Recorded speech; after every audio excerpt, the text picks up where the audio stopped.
こんにちは、高弘です。今日は前回の続きです。前回の動画は概要欄に貼っておきますので、まだ見てない人はそちらを見てからご覧ください。今日のテーマはストリートフォトグラファーがやめとけと言いたくなるレンズについて。前提としてストリートフォトでもシルエット系の写真、がっつり人によって撮るドキュメンタリーフォトではない感じの分野での話であることに留意してください。あと仮定として、もし弟子がいたとして、僕も含めみんなそんな大層なもんじゃないんですけど、仮に弟子がいたとしてやめとけと言いたくなるレンズということです。インスタで活躍されている関西のストリートフォトグラファー6人で議論してきました。Q3 のやめとけと言いたくなるレンズについて話していこうと思います。で、まず僕は50mmF1.2 みたいに F 値の低い単焦点と黄土レンズと書きました。で、コンタさんも、単焦点の高価なレンズ。はい。で、直哉さんも大きな単焦点レンズを挙げてます。はい。僕の考えはシンプルで、レンズに写りとかロマンとか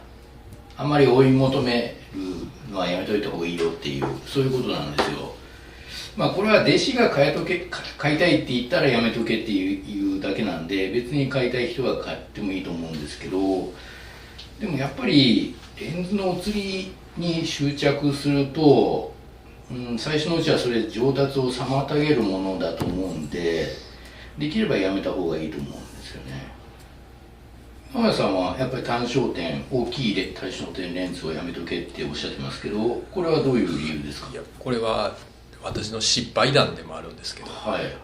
一時期やっぱり、ストリートだけじゃなくてポートレートとか景色とかも撮ってた時期があったので、低 F 値に憧れてる時期があったんですよね。ありますね、それは。実際に買ったはいいものの、そんなに結局使わなかった、もちろん大きいから取り回しも難しいっていうのもあって、でましてやストリートスナップには全く向いてない、そういう実際の経験から書かせてもらいます。マサさんは28200という、いわゆる便利ズームですね。これはやっぱり自分の得意な画角を見つけにくいという理由ですか？そうですね。もう本当初心者のね、始める方が使うとやっぱり迷ってしまうのではないかなと思いますので、最初のレンズとしてはあまり最適ではないかなという、そういう話ですね。新木さんは広角ズームっていうふうに考えられてます。これはどういう理由ですか？簡単にすぐ撮れちゃう。足使わなくても撮れたもすぐ撮れちゃうっていうのと、あと人と差別化したような画角というか絵作りを簡単にできちゃうすぎるんじゃないかな。広角がですか？そうです。回り道になってしまうっていうことなんですかね。やっぱ本格的なルートを歩んだ方がいいんじゃないのかなという、そういう考え方です。そうですね、それに近いと思います。わかりました。山口さんは望遠レンズっていうふうに言ってます。ストリート初心者であんまり望遠レンズいきなり行く人ってなかなかいないと思うんですけど、でもやっぱりこれは良くないという考えですか？そうですね。撮り方として別に否定してるわけじゃないんですけど、よくストリートでちょっと望遠寄りで大きいレンズ持って撮ってらっしゃる方いらっしゃるんですけど、その方って割と遠くから狙って撮ってらっしゃるので、いわゆる圧縮効果みたいな。そうですね。あとはその人たちに気づかれないように、あんまり撮ってるっていうのを気づかれたくないから、できるだけ距離離れて撮るみたいな撮り方されてる方があると思うんですけど、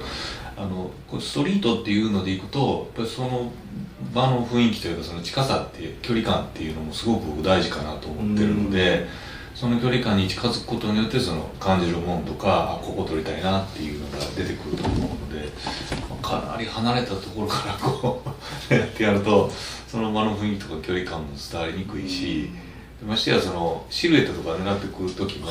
ちょっと予測しにくいなと思うんですよ。なるほど、はい、そうですよね。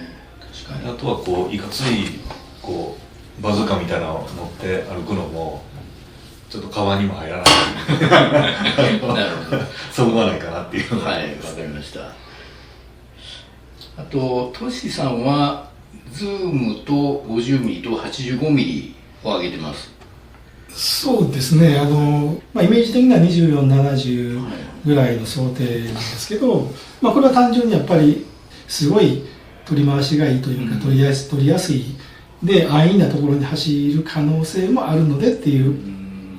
意味が一つありますね。で 85mm っていうのもちょっとやっぱり個性があって、ちょっとストリート系からすると取り方が微妙に違うのかなと思ったりもしますし、でこの 50mm っていうのがちょっとなかなか悩ましかったんですけど、 50mm 皆さん逆に 50mm ってどうですかねと思ってるんですけど、簡単難しい、いろんな言い方があると思うんですけど、ストレートに合う合わないも含めて 50mm ってなかなか僕の中ではほとんど使わない価格なんで。そうなんです。実は僕今回その 50mm っていう価格をちょっと取り上げようと思ってまして、先ほどトシさんからもらったように、50mm って皆さんあんまり表立ってやめとけとは言わない。そうなんです。むしろ 50mm 推奨する方も多いですよね。だけどなんだろう、50mm ってそういう意味であんまりこう否定しづらい価格だと思うんですよね。そうなんです。王道といえば王道そうですよね。50mmを否定するってなんか写真分かってない人みたいな。そういうことないですから。本当はかけたくなかったんですよね。コンタさんどうですか、50mmっていう価格を意識したことあります？ないです。ないです。じゃあもうほとんど使ったことはあります。ありますか。はい。でももうそういうストリートを取り出してからは全くないから、全然その価格も覚えてないですし、はい。そうか。直哉さんはどうですか。直哉さん確か最初の頃 50mm をそうです。使ってましたね。10年ほど前の話ではよくカメラ雑誌なんかに載ってるのは、最初の単焦点は 50mm を使いなさいっていうような記事がすごく多かったんですよ。でもそれから時代が変わってどんどんやっぱり広角寄りになってきたのもあると思うんですけど、最初のそのカメラ雑誌に書いてある通り 50mm を買ったっていうのもありますね。で使ってみてやっぱりちょっと合わないかなという感じですか。そうですね。単焦点もやっぱどんどん広角寄りになっていったので、単純に難しいですよね、50mmって。そうなんですよね。僕もなんか 50mm って実は要注意な画角だと思っていて、みんなやめとけとは言わないんですよ。だけどあえて推奨もしないわけですね。でしかも 50mm、昔からその 50mm って本格的なイメージがあって、50mm 一本で撮ってますんで、すごいかっこいいじゃないですか。かっこいいですよね。だから結構初心者の人が買っちゃう確率高いと思うんですよね、50mmって。でも今日ここにいる人誰も使ってないんですよ、50mm。今使ってないですよね、メインで使って。ズームでっていうのはありますけど、50mm の単焦点使ってる人いないですよね、今日。なんかこれほどイメージと実態になんか差がある価格っていうのも価格かなと思うんですよね。特にストリートでは使いにくいかなというのであって、例えば僕の作風でいうとあんまりその人の顔は出さないと、そうするとこう 50mm で撮ってると大きいんですよね、人が大きくなる、そうすると例えばシルエットにするとかこう、例えば重なり、何かでこう隠してあんまりこう顔が分からなくする撮り方って 50mm 結構難しいんですよ。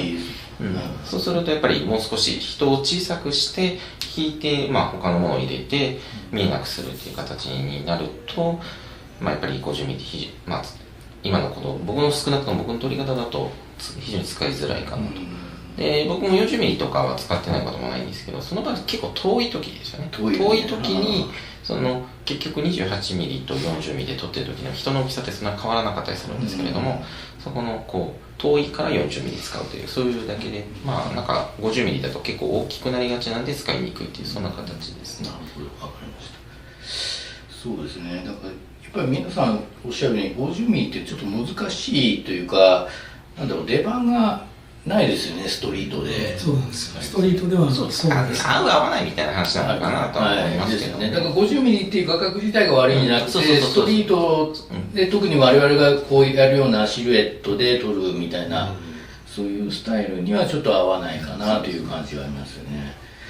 だから50ミリをもし買いたいと思ったら、その辺をちょっと考えてから買った方がいいかなと、自分のスタイルに合うかどうかっていうところですね。Q4 に行きます。Q4 は最初に自分が使ってたレンズについてもアンケートをしました。で、これは僕以外が実は全員ズームレンズを使ってたんですよね。これもなんか面白くて、初心者にはみんなまず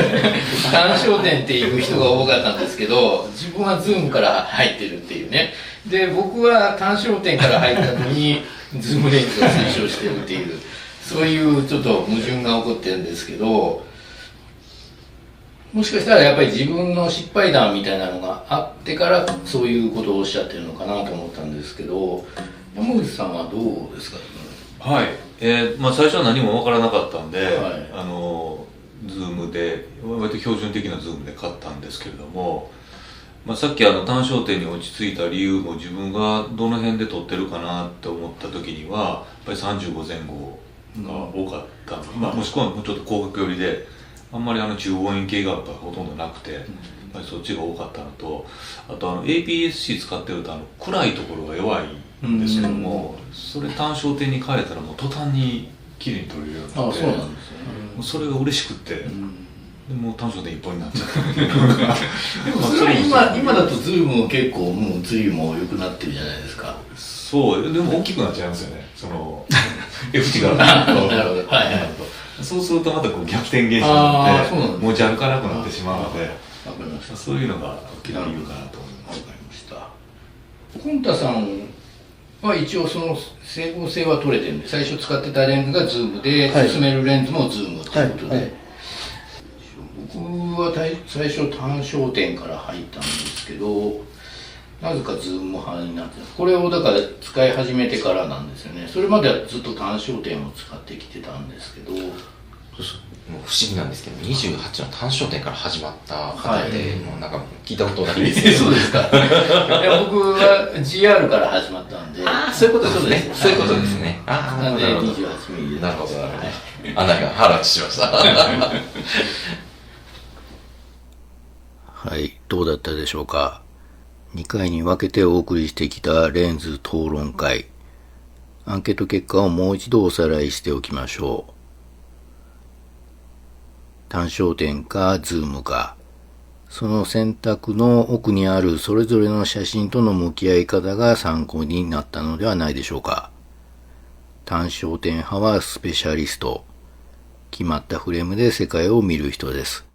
被写体との距離感、その場の雰囲気を大切にする人が多いです。ズーム派は最初からフレームを決めない人です。まず世界を見て何を写したいかを決める。レンズはその見えたものを写真に変換するために最後に通すだけの道具です。どちらのスタイルが自分に合ってるか、これからストリートフォトを本格的にやっていきたいという人は参考にしてみてください。今回のやめとけと言いたくなるレンズでは、ズーム派の人は高価な単焦点を上げていて、単焦点派の人はズームや望遠側の画角を上げている傾向がありました。それとは別に 50mm という画角についても少し踏み込んだ議論ができたのは良かったかなと思います。50mm は写真の世界では王道の画角として語られることが多く、初心者向けとして進められることも少なくありません。ところが今回参加したメンバーで、現在 50mm 単焦点をメインに使っている人はいませんでした。もちろん 50mm が悪いレンズという意味ではありません。ただ少なくとも我々がよく撮るシルエット中心のストリートフォトとは少し相性が良くないのかもしれません。レンズ選びは結局自分がどんな写真を撮りたいのかを基準に考える。当然のことですけど、これが明確に出たいい討論会だったかなと思います。あと皆さん自分自身が最初に選んだレンズと弟子に最初に勧めるレンズは全然違っていたというのも面白かったです。最初は間違ったとしてもそれも経験なんで、やっていくうちにみんな自分に合ったカメラやレンズを見つけていくということですね。なのであまり悩まずにいろいろ試してみて、その中で自分のスタイルを見つけて、そこに機材をフィットさせていくというやり方がいいのではないかと思いました。最後になりましたが、今回この企画に協力していただいたストリートフォトグラファーの皆さんのインスタのリンクを貼っておきます。ぜひ写真を見に行ってみてください。それではまた。